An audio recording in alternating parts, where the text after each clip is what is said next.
नमस्कार दर्शक बंधु आपण मानक स्वागत करुच्ची पुणी एक नुआ भिडियो रे। आपण माने जानिथिबे एक ओडिया चलचित्र जार नाम बो बुटु भूत 12 जून 2025 रे मुक्ति लाभ करिथिला। एही फिल्म टी प्राय 17 दिन हवाकू गलाणी। यार 17 दिन रो बॉक्स ऑफिस कलेक्शन विषय रे चलंतु आलोचना करिबा। मु भाबुछि एही फिल्म टी को आपण माने देखि सारिथिबे। आउ फिल्म टी केमिति लागिला कमेंट माध्यम रे निश्चय जणाइबे।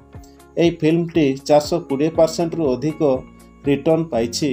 बाबुशान महांती को बो बुटु भूत भारतीय बॉक्स ऑफिस रे एक बड़ सफलता भावे उभा होइछि। एही फिल्म टी भारतीय बॉक्स ऑफिस रे चमत्कार प्रदर्शन करि चलिछि। भल आशा माध्यम रे मुक्ति लाभ करिथिबा एही चलचित्र टी ओडिया सिनेमार प्राय समस्त रेकर्ड भांगी समस्त आशा को अतिक्रम करिछि।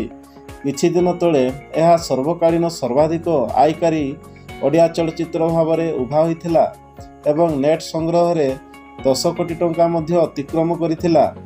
एबे आसंतु एही वीडियो माध्यम रे जानिबा एहा प्रेक्षालय रे 17 दिन बिताइबा परे केउठारे रहिछि। एही फिल्म टी को जगदीश मिश्र निर्देशना देइथिले। एही फिल्म टी 17तम दिन रे प्राय 59 लाख व्यवसाय करिथिला, जहा प्रथम दिन तुलना रे आश्चर्यजनक भाव में अधिक।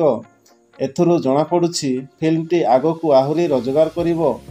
मोटामोटी भावे बो बुटु भूत 17 दिन रे भारतीय बॉक्स ऑफिस रे 11 कोटी 59 लाख टंका नेट आय करिछि। जीएसटी अनुसार फिल्म टी 13 कोटी 67 लाख आय करिछि। आजि पई एतिकी पुणी देखा हबा परवर्ती वीडियो रे। नमस्कार।